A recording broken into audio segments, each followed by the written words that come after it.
Assalamualaikum warahmatullahi wabarakatuh.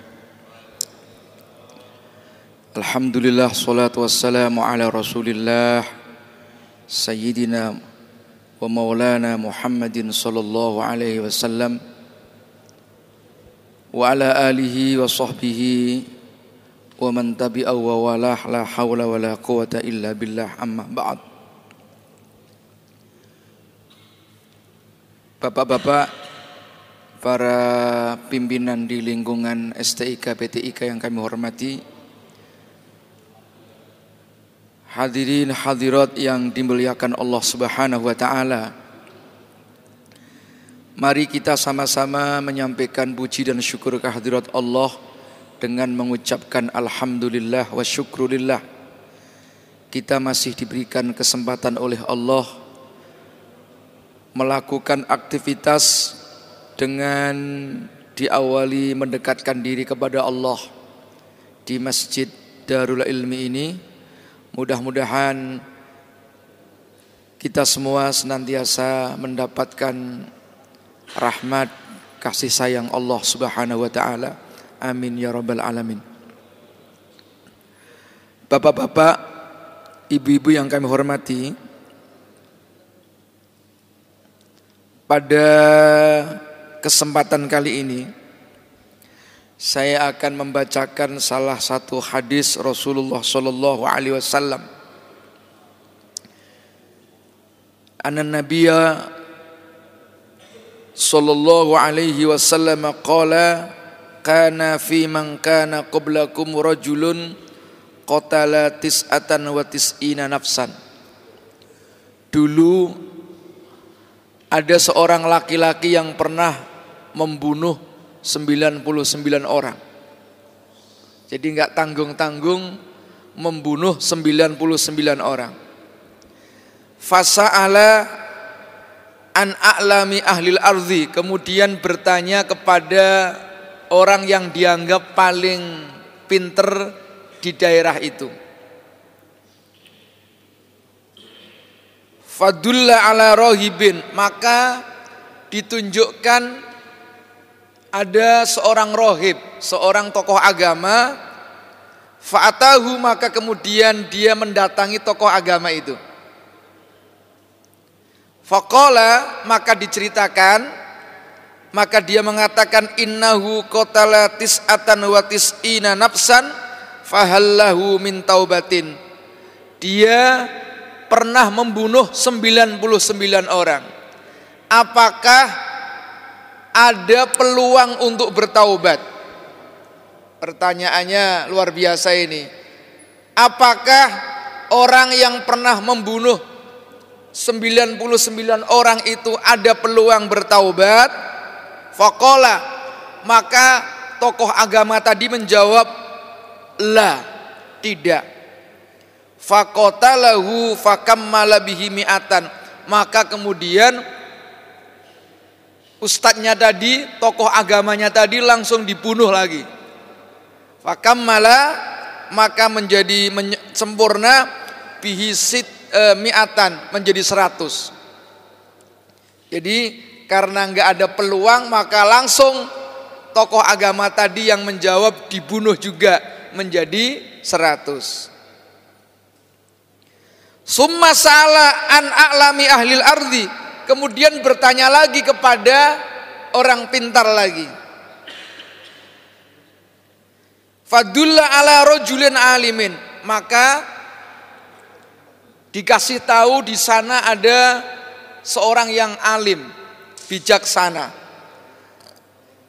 Faqala, maka kemudian didatangi dan bertanya lagi, innahu qatala minhu qatala mi'ata nafsin fahallahu min taubatin. Apakah bisa diterima taubatnya sementara ia sudah pernah membunuh 100 orang? Faqala, maka orang yang alim tadi menjawab, na'am, bisa diterima. Nah, ini yang ulama pertama, ustadz yang pertama wawasannya kurang, main asal yang dibuat pegangan, pokoknya pendapatnya dirinya sendiri. Tapi yang kedua ini moderat, ya, melihat oh ternyata jawabannya boleh bertaubat dan taubatnya diterima. Wa man yahulu bainahu wa bainat taubah, tidak ada seorang pun yang bisa menghalangi taubatnya seseorang. Tapi ada pesannya begini, intolik ila ardi kadza wa kadza, silahkan Anda pergi ke negeri yang lain, ke daerah yang lain. Kenapa? Fa inna biha unasan ya'budunallah, karena negeri sebelah, negeri yang lain itu penduduknya taat beragama. Fa'budillaha ma'hum, maka Anda bisa beribadah bersama masyarakat sekitar.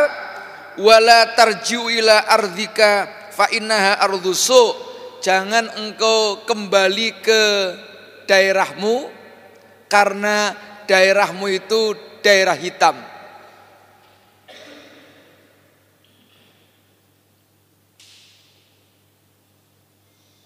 Fangtolako, maka kemudian orang yang taubat tadi berangkat mau pindah ke daerah yang disarankan oleh kiai tadi.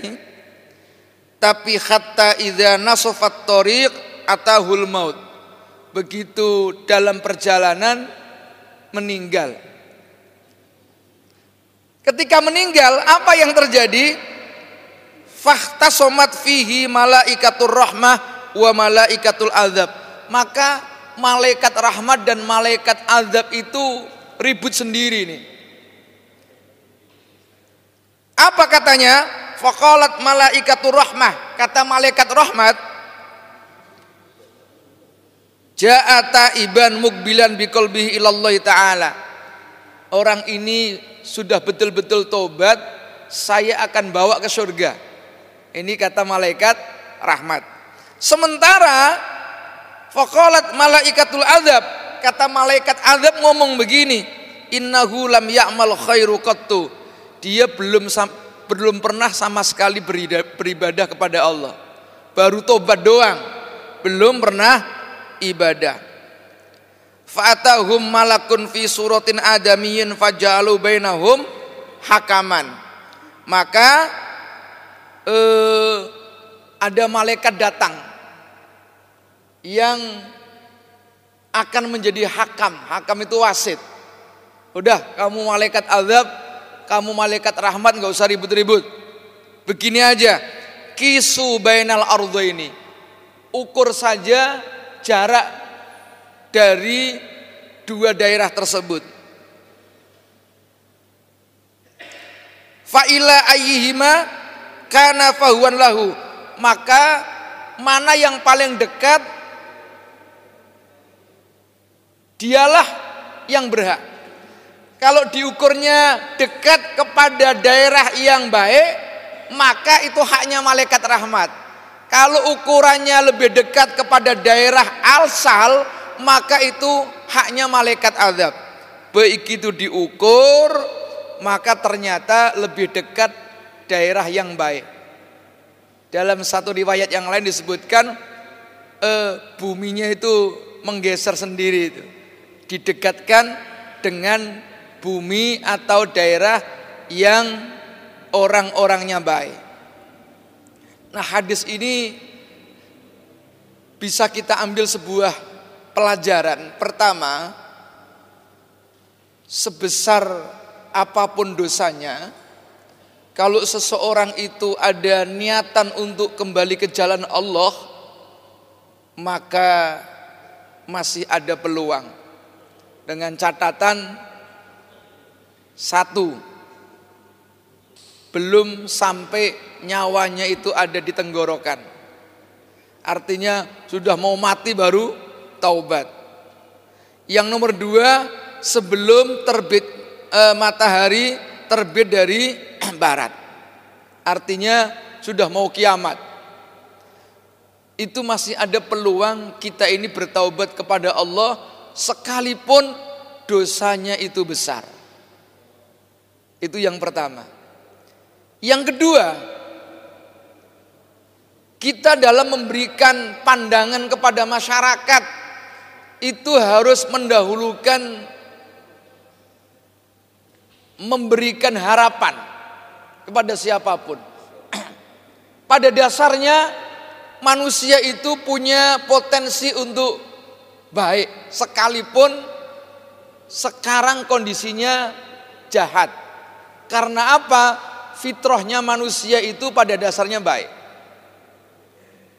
Kadang-kadang kita ini suka curiga, suka menganggap, wah itu enggak bener tuh, maksiat mulu. Diri kita ini merasa lebih baik. Nah oleh karena itu harus kita tinggalkan perasaan-perasaan seperti itu. Pada dasarnya manusia itu sama kok, punya keinginan, potensi atau fitrah melakukan kebaikan. Nah yang nomor 3, bisa kita ambil sebuah kesimpulan bahwa masyarakat sangat berpengaruh dalam kehidupan kita. Kalau kita ini berkumpul dengan orang-orang baik, insya Allah diri kita ini terbawa menjadi baik.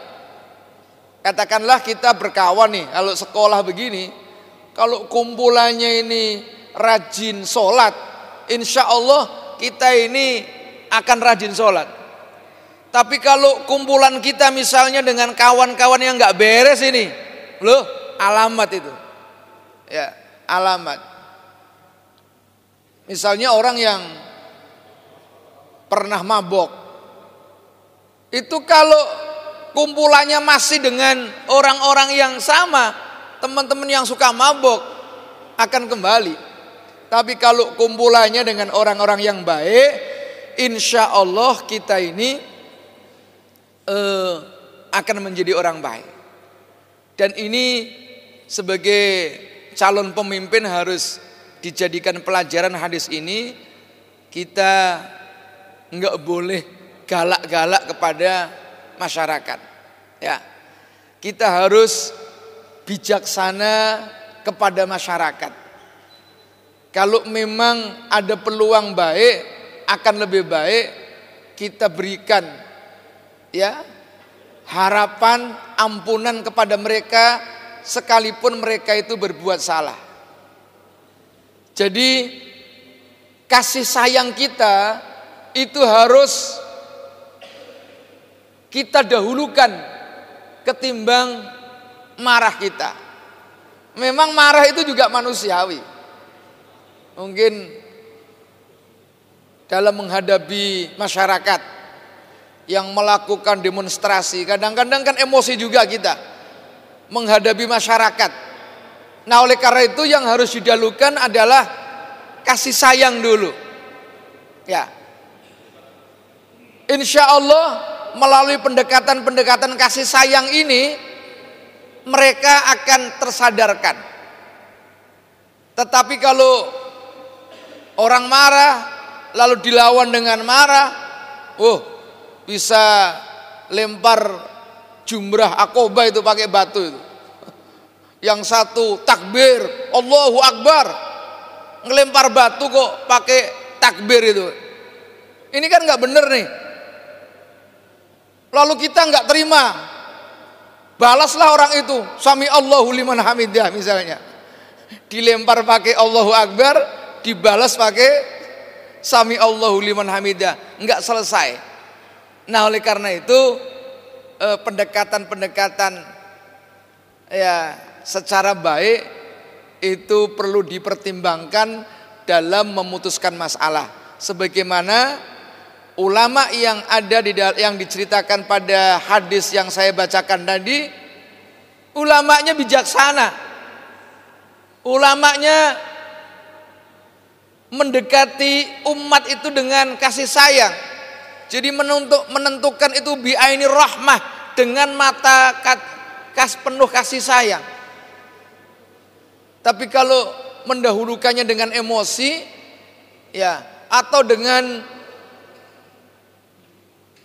pendekatan letterlek apa adanya, semua menjadi berantakan, bukan malah menjadi orang yang baik, tapi malah lari. Misalnya dalam berdakwah, suka nyala-nyalin orang, semuanya disalahin, semua di kafir-kafirin. Orang sudah muslim malah dikafirkan. Padahal Nabi dulu mengajak yang kafir supaya menjadi muslim. Ini enggak, yang sudah muslim malah dikafir-kafirkan. Nah, oleh karena itu kita harus punya wawasan moderasi dalam beragama. Moderasi dalam beragama artinya kita harus memilih berperilaku, berpendapat secara moderat. Moderat dalam bidang pemikiran, keagamaan, ya tidak kaku. Moderat dalam bidang amal, kita ini jangan memaksakan diri untuk ibadah terus tapi melupakan hak-hak yang lain, atau ngurusin dunia terus ibadahnya jadi lupa. Jadi harus ada keseimbangan, termasuk moderat dalam berperilaku. Misalnya contoh moderat dalam berperilaku atau pertengahan dalam akhlak, kita harus berani. Berani itu pertengahan, moderasi antara membabi buta dan pengecut, penakut. Ada orang, ini katanya ada demo, orang disuruh demo, ayo maju, maju. Yang nyuruh tadi ternyata enak-enakan di belakang sambil ngopi. Jadi dia bukan berani tapi pengecut. Kalau terlalu berani namanya membabi buta, maju aja tanpa mempertimbangkan benar apa salah, bahaya apa tidak. Sementara di sisi lain nggak boleh penakut, nggak boleh membabi buta. Nah, tengah-tengah atau moderatnya adalah sifat berani. Demikian pula sifat yang lain, misalnya sederhana. Sederhana itu antara sifat boros dan sifat pelit. Ada orang laki-laki ini boros, semua ditraktir kalau ada pertemuan, udah saya yang bayar. Ternyata utang. Itu boros. Gaya baru jadi PNS itu HP-nya 2 yang mereknya terbaru, tahu-tahu pulsanya nggak ada. Itu namanya boros. Tapi ada orang yang pelit kikir, untuk urusan pribadi saja pelit, apalagi untuk orang lain. Boro-boro traktir orang lain, makan untuk dirinya saja itu dihitung-hitung tuh. Mau berobat untuk dirinya saja takut kalau duitnya habis. Itu pelit namanya. Maka moderat dalam akhlak, kesederhanaan, itulah yang dianjurkan dalam agama. Mudah-mudahan kita semua bisa mempraktekkan dalam kehidupan sifat tentang moderasi dalam beragama. Itulah yang dapat saya sampaikan. Mari kita akhiri dengan membaca doa, terutama kita doakan untuk orang tua kita yang telah mendahului kita. Kalau masih ada yang sakit, sekarang kondisinya di rumah sakit, kita doakan mudah-mudahan Allah angkat segala penyakitnya. Ala hadhihi niyyah al-Fatihah. A'udzu billahi minasyaitonir rajim. Bismillahirrahmanirrahim. Alhamdulillahirabbil alamin arrahmanir rahim maliki yaumiddin.